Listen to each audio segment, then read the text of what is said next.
From 2 Samuel chapter 5 verses 1 to 5.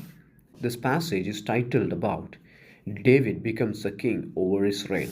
In this passage all the tribe of Israel come to David at Hebron and said, "You are our own flesh and blood.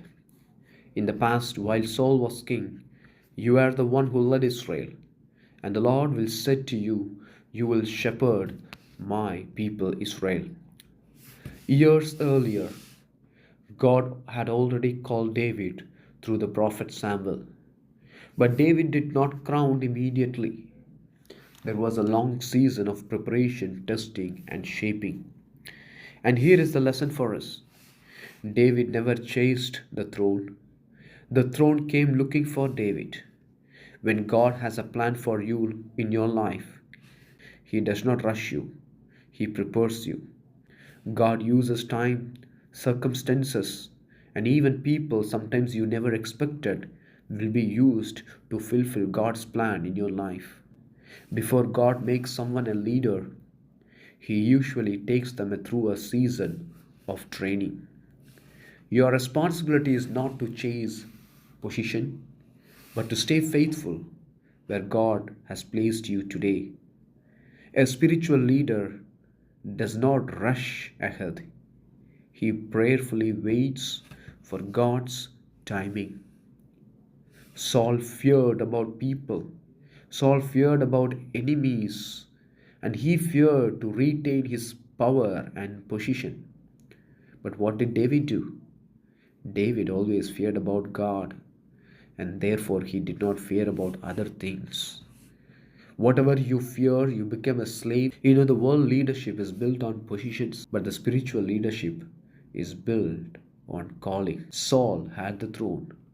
He had the crown, he had the title of king, but his heart was not aligned with God. But David had no throne, he had no crown, he had no public title. But before he became a king, his heart was fully surrendered and submissive to God and His will. The worldly leadership is built on power, positions, and self promotion, but the spiritual leadership is built on calling and a complete surrender to God. God did not tell David, "You will rule my people." God said, "You will shepherd my people." A ruler stands above people. A shepherd walks among the sheep. A shepherd knows the sheep. He feeds the sheep. He protects the sheep. And he is willing to suffer for the sheep. And we see the same pattern in the life of Joseph. Before Joseph before Joseph became a ruler in Egypt, God allowed him to go through rejection, betrayal, slavery, and imprisonment. And none of these were accident, but it was all God was training Joseph to become the kind of leader who could handle responsibility with humility. We also see this in the New Testament. When Paul writes about Timothy, he speaks about how Timothy was trained from his childhood by his mother and his grandmother, who taught him in the scriptures and nurtured his faith. What about our disciples? Even the disciples of the Lord did not become apostles overnight. They spent years walking with Jesus, learning from Him, being corrected by Him, and being shaped by Him before they sent out into the ministry. God does not always place people into the leadership the moment He calls them.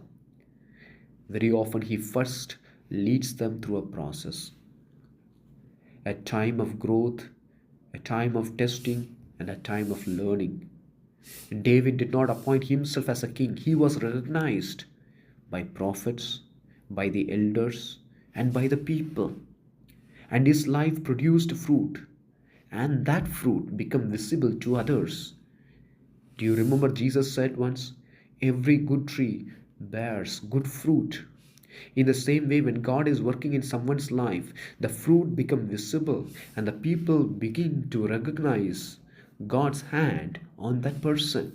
So leadership in God's kingdom is not something we claim for ourselves.